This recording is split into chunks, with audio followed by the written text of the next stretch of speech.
local neighborhood Dan guy here with another video.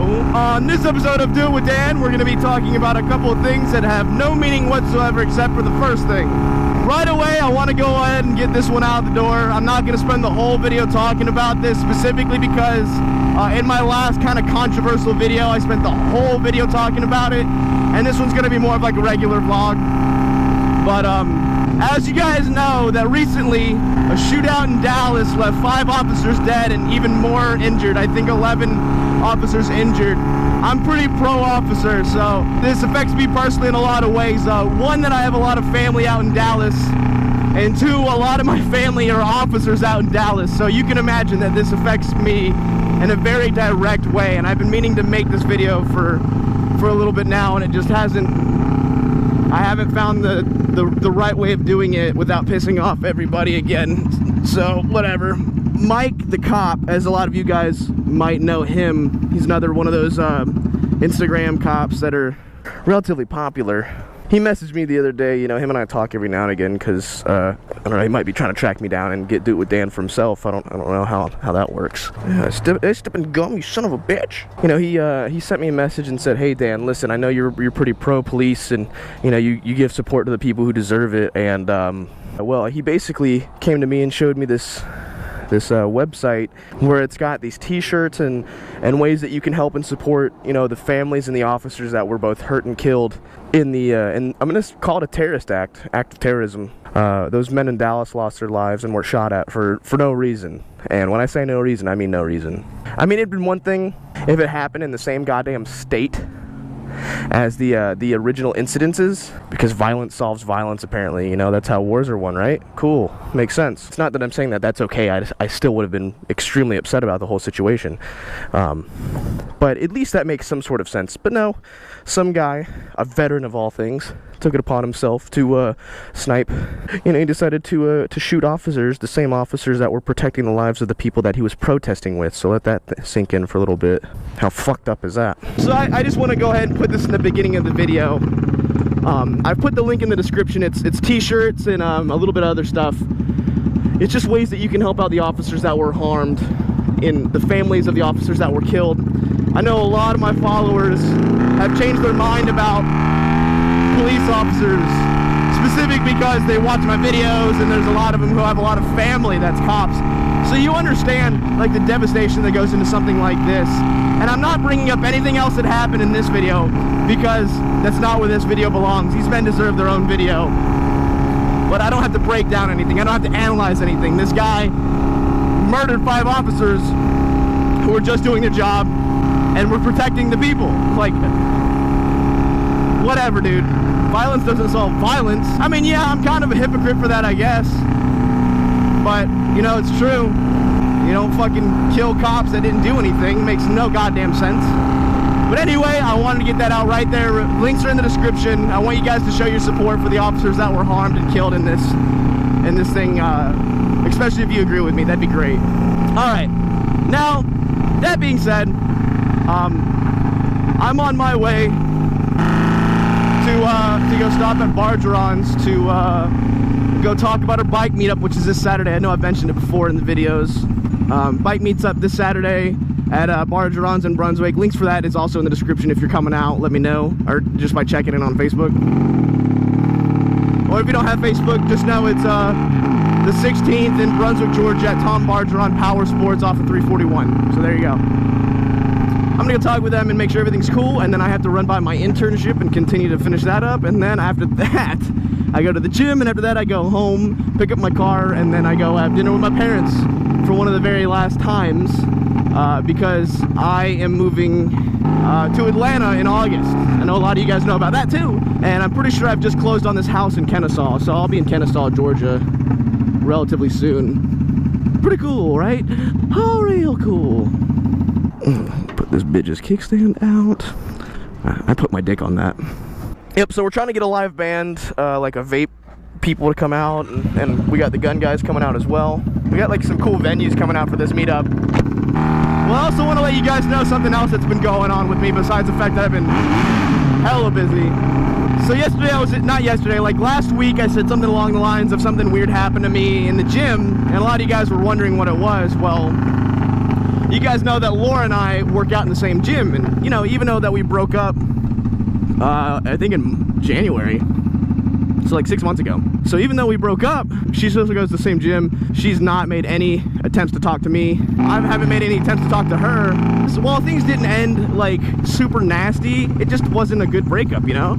Like it wasn't one of those let's talk and shit afterwards type of breakup, and it wasn't. And, so we didn't talk to each other. We haven't talked to each other for 6 months. And randomly she approached me in the gym and started talking to me. It was like, listen, I need to get this off my chest. She's like, I don't hate you for the way things went down. I just want to let you know that. And it was really odd because it threw me through a loop. I hadn't talked to her for, like I said, 6 months. And it was just so random, and I didn't know how to feel about it, you know? Because, like, Laura was a big part of my life. We were together for 2 years.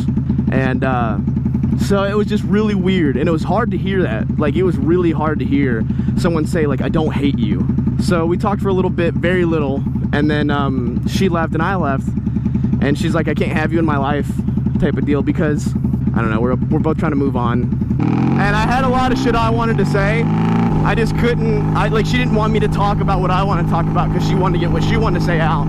So she only said what she wanted to say, then dipped, and I had like so many more questions. I had so much more to say, but she said she didn't want me in her life anymore because I've always wanted to be friends with her, even though we broke up. You know, it's hard to explain. I just wanted to be friends with her, and I've never wanted that before with an ex. I told her if that changes, let me know, because I still want to be friends. And she messaged me the day after and said, let's talk. You said you had some stuff to say, let's talk. It's not fair for me to say that by myself and then not let you talk. So dude, we met up at the beach where she was walking her dog, and we talked for like 6 hours. Like, we just got so much shit off her chest, you know. Like, I told her how the way I felt about everything, and she told me the way she felt about everything, and we learned so much about each other from the past 6 months, you know. And this isn't like a getting back together thing, you know. She's talking about getting this new job out in Texas, and I'm moving to Atlanta in like in less than a month, dude. I mean, it's not like one of those get back together things, but we've been talking a lot, and it's good to have my friend back, you know. I mean, after the breakup, it was really fucking hard not to be able to like tell everyone everything. Like, it was really hard not to tell everyone about what was going on because I did it out of respect. But she hasn't watched the YouTube channel. She hasn't kept up with my Facebook. Like, we've been really separate, and we've made no attempts to contact each other type of deal. And then out of nowhere, this happened, you know, where we're like kind of friends again, you know? And I miss that so much, dude. Like, it was so nice to be able to fucking talk to her again and tell her all this shit. And like, I always care about Laura. Like, you spend 2 years with someone, it's hard not to like forever have a certain feeling for him, you know? It's just not gonna not happen. So it was really, really nice to be able to talk to her for a while. And I think we're gonna try to be friends as long as it doesn't hold either one of us back. Meaning, like, I guess if she finds somebody new, if she meets some other guy or I meet some other girl, I guess then we have to like fuck off, like, because that's gonna like fuck up the relationship if we try to be friends and talk to someone else. I don't know. I don't really know. There's a lot of shit going on right now, and I kind of need you guys to support on this one because, I mean, you guys knew Laura. She's a part of my channel since almost day one. Well, not day, yes, since like pretty early on in the channel. You know, she's been a part of it. But like I said, it's not one of those getting back together things. And with the way things ended, it would never be appropriate either, you know? It's just one of those things that I felt like I really wanted to tell you guys. Like, you guys had the right to know. Motorcycle parking. So I felt like you guys really had the right to know about that. And I've been wanting to tell you guys, but I didn't right away out of the respect for Laura, because I didn't know her opinions. Alright, well, this should be great. It's about to rain again, so I need to get my bike home before it does. My concern is that my battery box has a little bit of water in it, so I guess we'll find out whether or not this bitch starts. That lack of a rear fender is gonna really suck. Oh. Moment of truth. I've been wetter. Oh, that's slippery too. Oh, please don't. Water's like all up in my face right now. The downside to riding a bike with no front or rear fender is that you get fucking devastated by water. Hi, I'm doing Dan. I make poor decisions. My camera's gonna be a little bit wet by the time I get home. Let's see if this cop gives me like any smart ass look. Oh god, that's so much water. Oh dude, my ass is soaked. Oh, I can't see anything. I got the wet ass. Oh, it's literally dripping down my butt crack right now. Oh, I'm sitting in a puddle. I just did laundry. Well, while I was at my internship at the radio station, I got a call from the realtor.